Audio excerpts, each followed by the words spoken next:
नमस्कार, day to day news Bharat देख रहे हैं मैं आप सभी के साथ दिवांशु।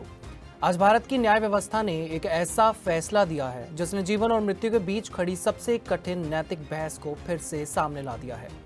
क्या इंसान को जीने का अधिकार है? ये सवाल तो सभी जानते हैं, लेकिन आज सवाल ये है, क्या इंसान को सम्मान के साथ मरने का अधिकार भी होना चाहिए?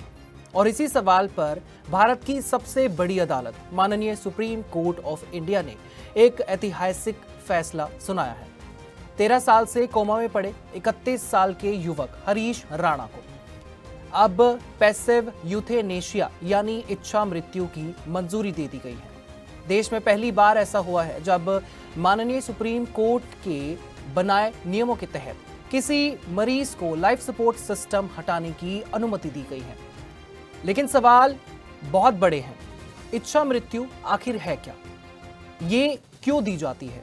क्या ये हत्या है या फिर दया है? और क्या ये फैसला भारत के कानून और समाज के लिए एक नई दिशा तय करेगा? आइए समझते हैं इस पूरे मामले को शुरू से। हरीश राणा की कहानी। ये कहानी है गाजियाबाद के रहने वाले 31 साल के युवक हरीश राणा की। हरीश का जन्म दिल्ली में हुआ। वो एक होनहार छात्र था और इंजीनियर बनने का सपना देख रहा था। वो पढ़ाई कर रहा था पंजाब यूनिवर्सिटी चंडीगढ़ में। लेकिन साल 2013 में एक हादसे ने उसकी जिंदगी हमेशा के लिए बदल दी। हरीश हॉस्टल की चौथी मंजिल से गिर गया। इस हादसे में उसे गंभीर दिमागी और रीढ़ की चोटें आई और उसी दिन से हरीश कोमा में चला गया। डॉक्टरों ने उसे एक बीमारी से पीड़ित बताया, क्वाड्रीप्लेजिया। क्वाड्रीप्लेजिया के बारे में भी हम बात करेंगे कि आखिरकार वो क्या है। क्वाड्रीप्लेजिया एक ऐसी स्थिति है जिसमें व्यक्ति का पूरा शरीर लकवाग्रस्त हो जाता है। मरीज चल नहीं सकता, बोल नहीं सकता, महसूस नहीं कर सकता और अक्सर पूरी तरह से मशीनों पर निर्भर हो जाता है। हरीश के साथ भी यही हुआ।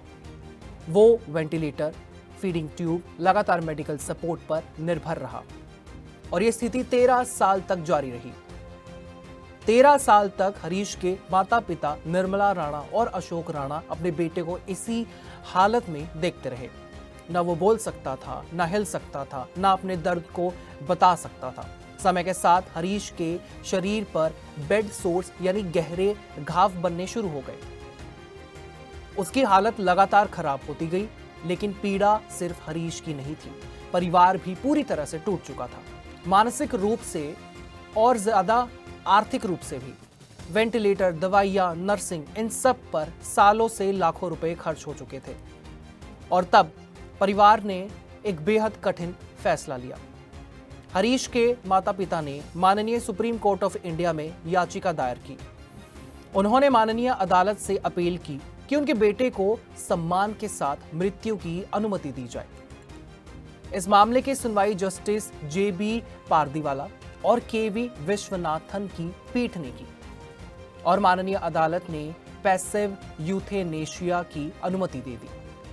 माननीय अदालत ने all India institute of medical science को निर्देश दिया कि हरीश राणा के लाइफ सपोर्ट सिस्टम को चरणबद्ध तरीके से हटाया जाए, लेकिन यह प्रक्रिया ऐसे की जाए कि मरीज की गरिमा बनी रहे।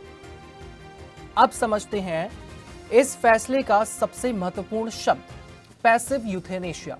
पैसिव यूथेनेशिया का मतलब है मरीज को जिंदा रखने के लिए जो कृत्रिम इलाज दिया जा रहा है उसे बंद कर देना, जैसे कि ventilator, feeding tube, life support दवाइयां। इनको हटाने के बाद मरीज की मौत प्राकृतिक रूप से होती है। इसमें डॉक्टर जो है मौत देने के लिए कोई भी इंजेक्शन या फिर दवाइयां इस्तेमाल नहीं करते, सिर्फ इलाज रोक दिया जाता है, जिससे नेचुरल तरीके से इंसान की मौत हो जाती है। इसके विपरीत होता है एक्टिव यूथेनेशिया। इसमें जो है डॉक्टर मरीज को मौत देने के लिए दवा या फिर इंजेक्शन देते हैं। भारत में ये पूरी तरह से अवैध है। ऐसा करने पर कानून के तहत इसे हत्या या फिर आत्महत्या में मदद माना जा सकता है। फैसला सुनाते समय जस्टिस पारदीवाल ने एक दिलचस्प उदाहरण दिया। उन्होंने विलियम शेक्सपियर के प्रसिद्ध नाटक हैमलेट की पंक्ति का जिक्र भी किया, टू बी और नॉट टू बी, यानी जीना या ना जीना। उन्होंने कहा, अदालतों को कई बार इसी सवाल पर विचार करना पड़ता है।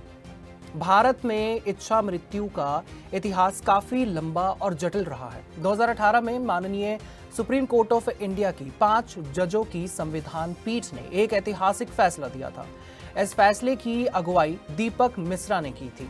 माननीय अदालत ने कहा, सम्मान के साथ मरना भी संविधान के article 21 of the constitution of India का हिस्सा है, यानी right to die with dignity. माननीय सुप्रीम कोर्ट ने एक और महत्वपूर्ण व्यवस्था दी, लिविंग विल। इसका मतलब है, अगर कोई व्यक्ति स्वस्थ अवस्था में ही एक दस्तावेज लिख दे कि अगर भविष्य में वह लाइलाज बीमारी से पीड़ित हो जाए तो उसे लाइफ सपोर्ट सिस्टम पर ना रखा जाए, तो इसे लिविंग विल कहा जाता है। लेकिन इसके लिए भी कई नियम होते हैं। व्यक्ति 18 साल से ज्यादा उम्र का होना चाहिए, 2 गवाह उसके लिए होने चाहिए, जुडिशियल मजिस्ट्रेट से वेरिफिकेशन होनी चाहिए। भारत में इच्छा मृत्यु की बहस सबसे ज्यादा चर्चा में आई थी एक पुराने केस के बाद। यह मामला था अरुणा शानबाग का। 1973 में मुंबई के किंग एडवर्ड मेमोरियल हॉस्पिटल में काम करने वाली नर्स अरुणा पर हमला हुआ। हमले के बाद वो दशकों तक कोमा में रही। उनकी तरफ से पत्रकार पिंकी विरानी ने माननीय सुप्रीम कोर्ट में याचिका दायर की।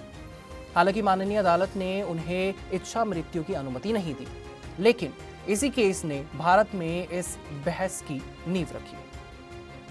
दुनिया के अलग अलग देशों में इच्छा मृत्यु को लेकर अलग कानून हैं। अगर हम अमेरिका की बात करें तो अमेरिका में अधिकांश राज्यों में एक्टिव यूथेनेशिया अवैध है, लेकिन कुछ जगहों पर मेडिकल एड इन डाइंग की अनुमति है। रूस में दोनों प्रकार की इच्छा मृत्यु अवैध है। पाकिस्तान में भी ये पूरी तरह से गैर कानूनी है। चीन में कुछ मामलों में पैसिव यूथेनेशिया की अनुमति दी गई है। लेकिन इस पूरे मामले के बाद सबसे बड़ा सवाल यही है, क्या इंसान को अपनी मृत्यु चुनने का अधिकार होना चाहिए? एक तरफ जीवन की पवित्रता का सिद्धांत है, दूसरी तरफ मानव गरिमा और पीड़ा से मुक्ति का सवाल। हरीश राणा का मामला सिर्फ एक परिवार की पीड़ा नहीं है, ये एक ऐसा फैसला है जो आने वाले समय में भारत की कानून और चिकित्सा व्यवस्था को गहराई से प्रभावित करेगा। क्योंकि अब सवाल सिर्फ इतना नहीं है कि कोई इंसान कैसे जीता है, सवाल ये भी है कि अगर जीवन सिर्फ पीड़ा बन जाए तो क्या उसे सम्मान के साथ समाप्त करने का अधिकार होना चाहिए? और यही है आज के ऐतिहासिक फैसले का सबसे बड़ा प्रश्न। आपका इसके बारे में क्या कुछ कहना होगा, आप हमें कमेंट सेक्शन में ज़रूर बता सकते हैं। और इसी तरह से day to day news India आपके साथ हमेशा वादा करता है निष्पक्षता और सटीकता के साथ आप तक हर एक खबर, इन्फॉर्मेशन और अपडेट पहुंचाता रहेगा। हमारे चैनल का कोई भी पत्रकार ना किसी से कोई तोहफा लेगा, ना कोई विज्ञापन, ना ही करेगा किसी को ब्लैकमेल। और हम हमेशा ये कोशिश करेंगे कि हम दबे कुचले लोगों की आवाज़ बने और ऐसे किसी भी व्यक्ति की खबर न चलाएं जो कि भोले भाले लोगों को ठगता होने परेशान करता हो।